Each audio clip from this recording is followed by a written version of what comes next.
What is going on, everyone? Welcome to the Laugh to Learn podcast. As always, I'm coming to you from the Great White North, generally on Wednesday afternoons at 1 p.m., but this week it's going to be Thursday around 1 p.m. Why?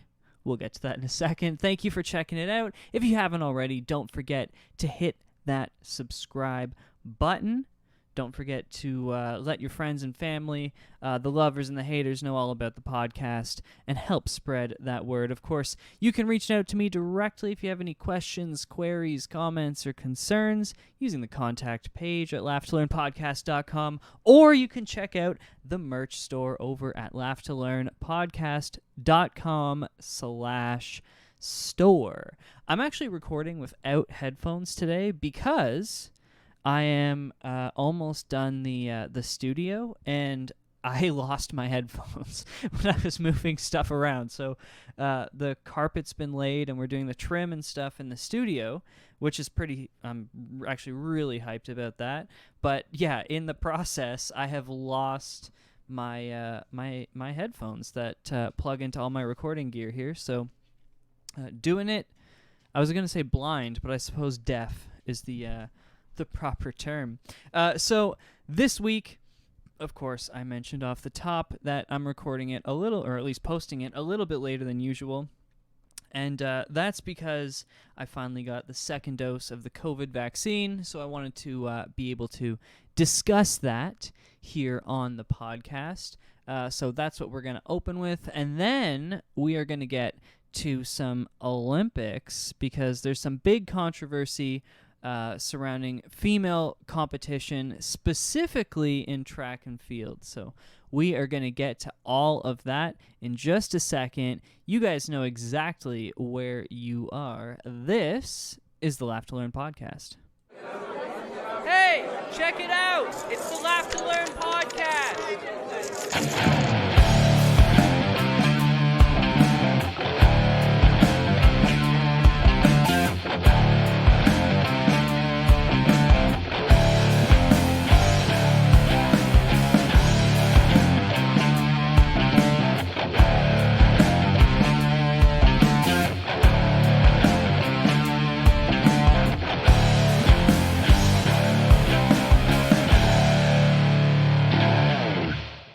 Let's get right to it. So I got the second dose of the COVID vaccine yesterday. Initially, my appointment, I think I've mentioned before, was set for it was September 29th or something crazy like that.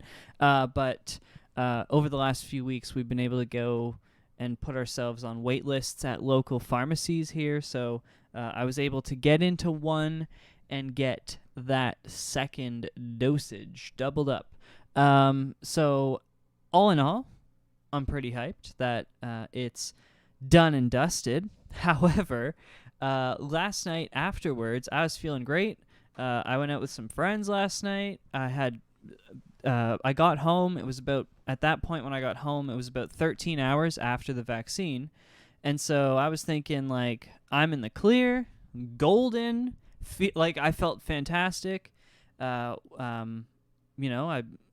went to bed last night feeling good, and I woke up at about, I'd say, 1 or 2 a.m. not feeling so good.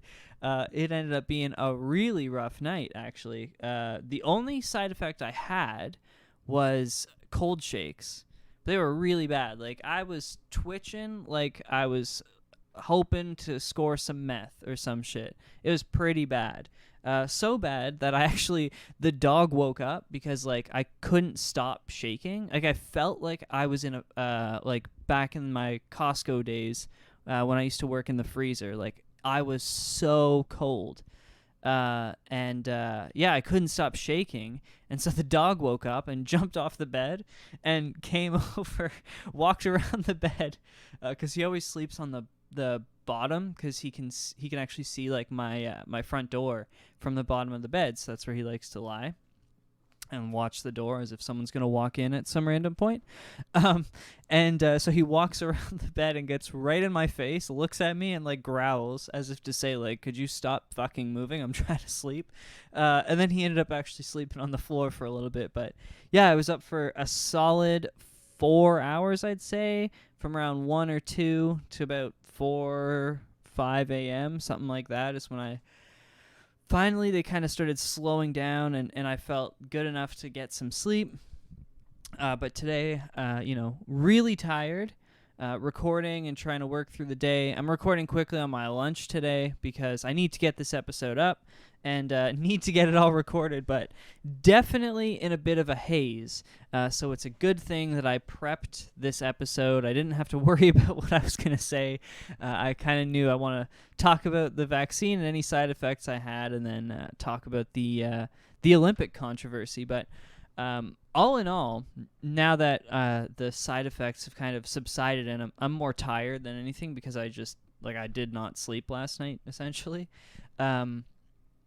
It's definitely been worth it.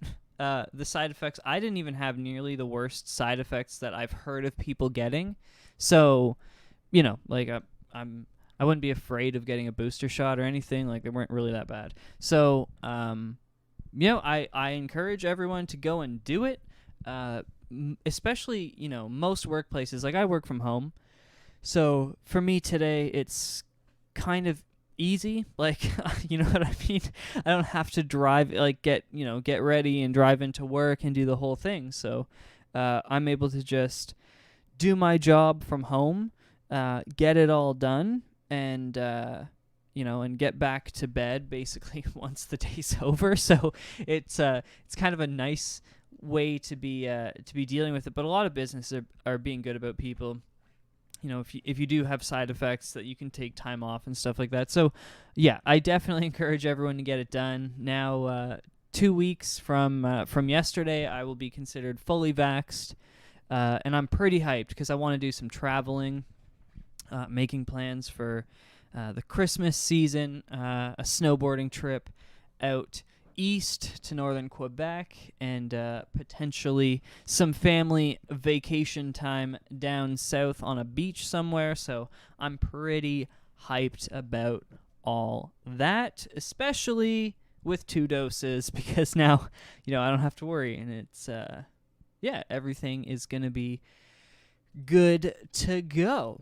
So let's talk about this Olympic controversy. So this is a pretty straightforward topic, but I'm kind of confused that I haven't seen some of the big people who I would expect to be talking about this actually talking about it. So the reason that this kind of came to the forefront for me is you may know that there's an Olympic weightlifter who is competing. She is transgendered, male to female, used to compete as a male in international weightlifting competitions for like 15 years, never was very successful, transitioned to a woman, and started weightlifting again in her 40s. She's now like 41 or 42, and began smashing female records. So she was expected to come through and smash the Olympic records and win gold. She ended up not getting one of her lifts proper. So the judges scored 2 judges out of the 3 said that she wasn't holding the weights steady enough. So she did not progress from the semifinals to the finals, unfortunately for her. And that's sort of what a lot of people have been talking about, though, is that this weightlifter was going to come in. And I mean, you can insert the conversation here. I'm sure you can imagine the types of things people were saying about it. But I decided to start looking into it because there was an interesting thing mentioned in, I think it was a New York Times article or something like, I think it was the New York Times. And it was just kind of said in like a one-off, they just kind of threw it out there, where it said that she has had her testosterone tested for a full 12 months and she meets the Olympic standards. So I thought that was kind of weird because I don't remember hearing about changes to the rules, and then I became interested in, okay, what standards do you need to meet to compete as a female, to compete in women's competition? because I never thought about it before. There has to be something.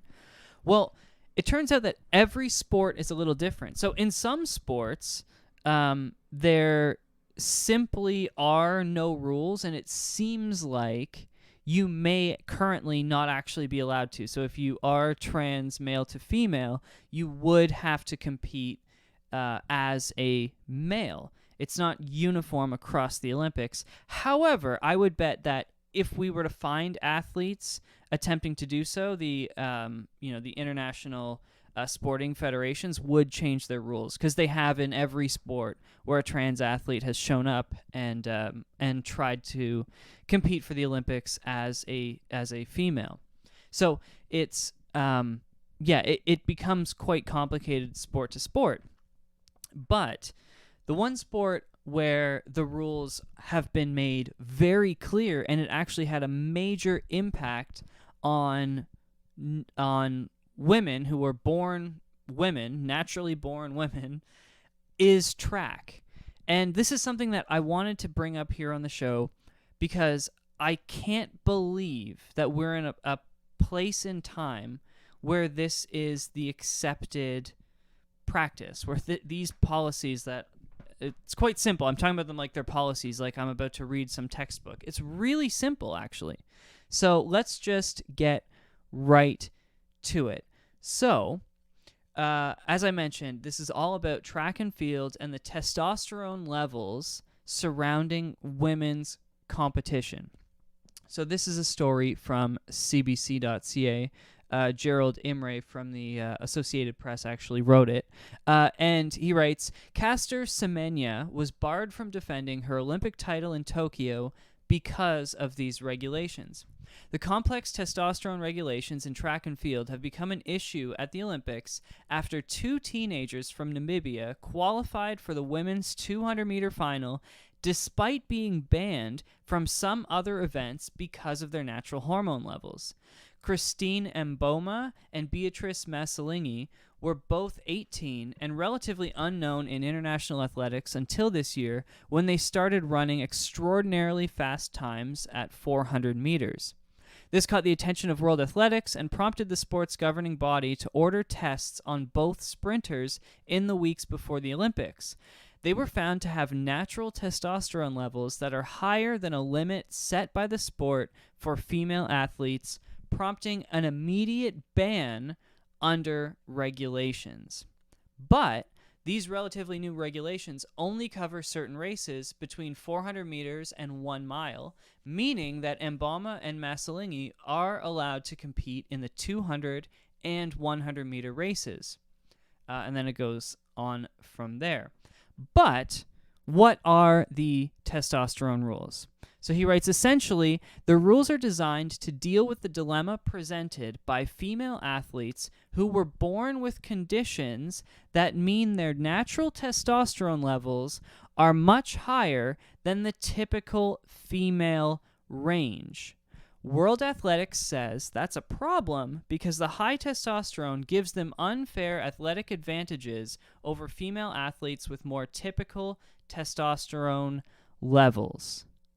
What an interesting way to say that this rule exists because of trans athletes trying to compete as females. So I'm going to read you their description one more time. So they say that it's to deal with the dilemma presented by female athletes who were born with conditions that mean their natural testosterone levels are much higher than the typical female range. So they basically had to set a testosterone standard because apparently some females are being born with testicles that increase their testosterone levels, and it's unfair for them to compete with natural women. Now, the problem here is that we have 3 elite level athletes. One is a long distance runner at 800 meters. I think that's considered long distance. Anything over 500, I think, is long distance. I could be wrong, but either way, an 800 meter runner and 2 400 meter runners who each were barred from competing in their preferred races. That is to say, RACES, like sprints. I guess race Either way, it's spelled the same. Anyways, I'm not trying to be talking about them being racist, okay? But they were barred from competing in their Olympic events that they generally compete in on the world stage because their natural testosterone levels were higher. So you may be asking yourself, what the fuck, how does this work? What are these girls supposed to do? Well, it's caused huge controversy for many reasons, but the most emotive appears to be this. Track authorities are basically asking the athletes to artificially manipulate their natural hormone levels and change their natural physiology, effectively making themselves slower if they want to compete at events like the Olympics and the World Championships. So, how exactly do they go about doing this? Well, they have been asked to either have surgery, that's one way that they can get their testosterone levels lower, take specific testosterone blockers, which is a pharmacological solution, or if they take daily birth control pills, it will decrease their testosterone levels to an acceptable level. Essentially, they're saying that because of trans athletes, these ultra-fast women aren't allowed to compete naturally because they are too good to be competing against other women. Now, can you imagine how ridiculous that would sound if the inverse were used? If they were to say that transgender male athletes don't have a high enough testosterone level, so Usain Bolt needs to take testosterone blockers to get down to their level.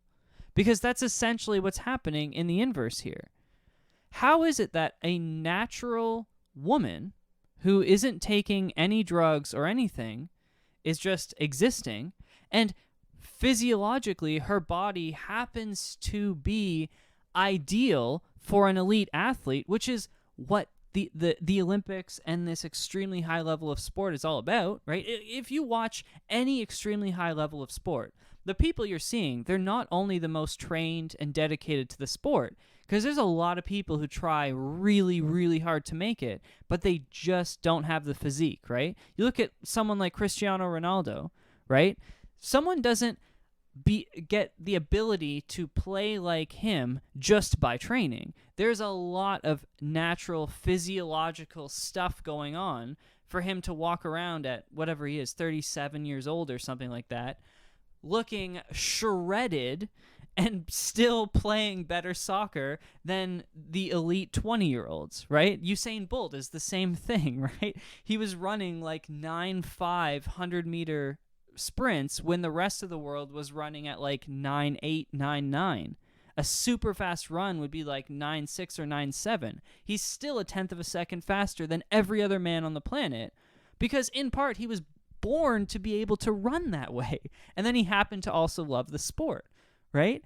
It's insane that we're saying that these girls who were born with physiological advantages have to have those advantages taken away because we also have to allow trans athletes to run with them. That doesn't make sense. It really doesn't. You can have a rule maybe for specifically trans athletes, or trans athletes simply have to run with their born genders. Like, this is a super, super difficult conversation to have because no one wants to upset the woke population. Right? They really don't. But the problem is that much of the people who are having these conversations and making these sorts of protest, right, who are begging companies like the UFC to allow trans athletes to fight with women, right? I've literally seen these arguments before. You simply don't understand what you're talking about. Like, you really, really don't.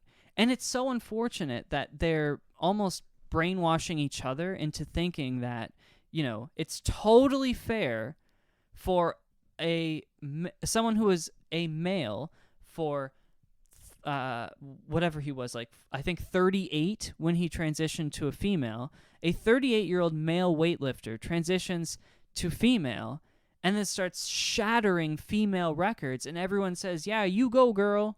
Like, what the fuck are you talking about? That's not right. It's you have to understand that that's simply not right. That's like me going into a grade 3 class, taking a math test, acing it, crumpling it up, and throwing it in the face of the kid beside me and being like, bitch, look what the fuck I can do. I'm in grade 3 too. Like, it's like the most asinine argument to which there is no proper response other than for me to like sit here on the podcast and just be flabbergasted that we're having this conversation at all, where people are for some reason defending the asinine existence of these rules that make elite female athletes be placed at a disadvantage to the less elite female athletes. It's like we want to look at them all the same. Like, oh, they're all 100-meter sprinters. They're all the same. They should all have this maximum testosterone level. Like, what the fuck are you talking about? No, there are elite runners who are faster than everyone else because their bodies are meant to be so. And you can't say, well, that's not fair. I worked just as hard. Like, that's not what it's about at that level. It's just not what it's about. You know what I mean? Look at someone like Wayne Gretzky. Physically was never the most intimidating individual. But he had something in him. His mind, his hockey sense is greater than anyone who's ever played the game. Right? He knew how to find the puck and he knew how to put it in the back of the net. Why? I have no idea. No one knows. Right? But if there was something that you could test in him, right, and it'd say, oh, he has this in his body, would the answer be, well, let's take it out because we don't want him to be the greatest of all time? It's unfair to all the other guys in the league. No, that's the dumbest thing I've ever heard when you're talking about elite sports. This isn't like a youth, football team where you're like, you have a great receiver and the quarterback just wants to throw to him all the time, and the coach says, you got to throw it to everyone on the field because we're all here to play and have fun. Like, no, this is the Olympics. This isn't, fun youth sport. And so these bans, just to clarify here, Caster Semenya was the Olympic gold medalist in the 800-meter in the last Olympics in Rio 2016. And she is completely banned from that event. She cannot run in that event. Until she starts doing one of these things to block her testosterone levels, which she doesn't want to do. So I actually believe that she's retired from these events. And then the two girls from Namibia were a 400-meter runner and an 800-meter runner who both won gold at the World Championships, destroying the competition. And they should have been able to go to the Olympics and fucking destroy there. That's what it's about. You have the fastest girls in the world, and you're saying it's not fair because they're too fast. Their bodies are naturally too fast. Like, what? What kind of dumb... It's just... I don't even know where to go from there. What do you say to that? Like, what do you say when the organizers of the... whatever you... It's not... it's quadrennial or whatever the hell, the quadrennial event that is the Olympics, right? Once every 4 years, we gather the number one athletes in the world, right? We gather like 20 athletes from every sport, and these are the best of the best, except when it comes to women who run certain distances. We don't want the very best because it's not fair to the others. What? How does that, like, could you imagine the girls who won gold right now, that their times were less than the times that these other girls were running in the World Championships this year? Literally, that's what happened. And these girls would have won gold in those events. And so they've kind of taken it in stride, the two teenagers who were banned. I think one of them did medal in the women's 100. And I don't recall what happened in the women's 200. But the point is that it's simply not fair to ignore that these rules exist. And as I said at the beginning, I'm shocked that people aren't talking about this because there's So there's been court cases and arbitration cases around this, and so far the Olympic Committee and the international committees for track and field have won and withheld their positions. They've held firm in their positions, and it just doesn't make sense to me that this sport, specifically in track and field, is slipping in the way that it is. I thought looking into this that weightlifting was going to be the one that I was the most shocked at. But it really wasn't, because there are no women who have been banned from competing in weightlifting. It's just that you happen to have this one trans individual who's, winning all of these competitions in a way that I think is unfair. And that's a conversation that we can have. But the real problem to me is when you start banning other women who would have otherwise qualified. I understand the transgendered weightlifter is taking one spot from a woman who may, there's an argument that maybe should be there over the trans woman. That's fine. That's an argument you can have. My problem is when you're banning someone who is doing better than the trans athletes because they have a naturally higher testosterone level. That's where things become insane. They are unfair. It's a disadvantage to elite athletes, which is what the entire Olympics is designed around. They're the people who should be the most successful at the Olympics. And we've created rules, or they, I should say, have created rules that take away from the possibility of success just to make trans athletes have the ability to compete at the Olympic level, of which there are none competing in any of these track events, at least at this Olympics. And that's something that you really need to think about.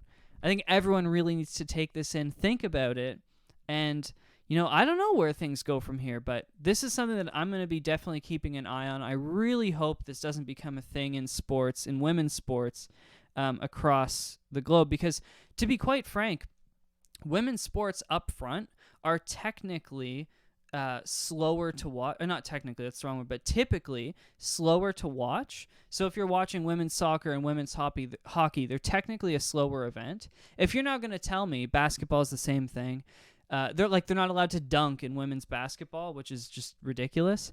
If you now tell me that we're going to take the elite females from that, if they have too high a testosterone level, we're going to make them knock it down a little bit and slow things down a little bit more and, make the shots a little bit less hard. And, in soccer, they won't be able to run quite as fast. It's just wrong. You're going to absolutely ruin sports that are already struggling to monetize themselves and really take hold at a global level where they can compete with the male sports. And it's wrong. Thank you all so much for tuning in this week. I hope you guys are having a great summer. I need to get back to work, actually, quickly, and then I need to get back to bed because I am tired as all hell. I apologize if my tiredness rubbed off on this episode, but you guys know exactly where you can find me each and every single Wednesday afternoon at Tuesday afternoon. Today's Wednesday, isn't it? See, that's how tired I am. I thought it was Thursday. Tuesday afternoon. Wait a minute. No, it is Thursday. I am so lost, dazed, and confused. You guys know where to find me. Hit the subscribe button. Keep washing your hands. Keep socially distancing. Keep getting those vaccines. Keep on laughing. No, I am not re-recording this outro. And, keep on learning.